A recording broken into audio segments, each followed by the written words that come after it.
बहुत समय पहले नीलगिरी पहाड़ियों के नीचे एक संगरीला नाम का राज्य था। वहाँ का राजा ऋषिराज बहुत दयालु और मेहनती राजा था, जिसकी वजह से पूरे राज्य में खुशहाली थी। संगरीला राज्य में एक कोकिला नाम की कोयल थी, जो बहुत मधुर गीत गाने के लिए जानी जाती थी। नीलगिरी पहाड़ी की दूसरी तरफ दूसरा राज्य था, जिसका नाम डोंगरीला था। डोंगरीला राज्य संगरीला के बिल्कुल विपरीत राज्य था। वहाँ का राजा जगतगुरु बहुत ही स्वार्थी और ईर्ष्यालु राजा था।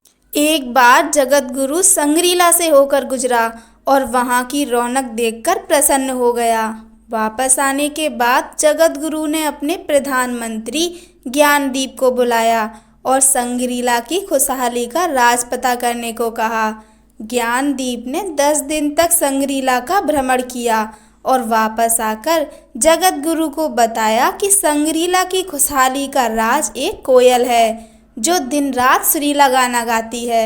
यह सुनकर जगतगुरु सोचने लगा कि किस तरह उस कोयल को हासिल किया जाए। वह युद्ध नहीं कर सकता था, क्योंकि संगरीला की सेना बहुत ताकतवर थी। इसलिए उसने एक चाल सोची। जगतगुरु एक साधु बनकर संगरीला के राजा ऋषिराज के महल में गया। साधु को आया देखकर ऋषिराज ने उसका खूब अति सत्कार किया। अगले दिन वापस आने से पहले साधु के वेश में जगतगुरु ने ऋषिराज से कुछ दिनों के लिए कोकिला को अपने साथ ले जाने की इच्छा प्रकट की। ऋषिराज को कोकिला देने की बिल्कुल इच्छा नहीं थी, पर साधु को मना करना उन्हें ठीक नहीं लगा और उन्होंने कोकिला को जगतगुरु के साथ जाने दिया। वापस आकर जगतगुरु ने कोकिला को सोने के पिंजरे में डाल दिया और उसका गाना सुनने का इंतजार करने लगा। 1 महीना बीता, पर कोकिला के कंठ से आवाज़ नहीं निकली।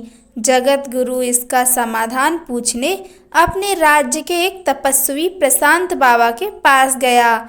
वहाँ प्रशांत बाबा ने उसे समझाया कि संगरीला की खुशहाली का राज कोकिला नहीं, बल्कि ऋषिराज का दयालु और मेहनती स्वभाव है।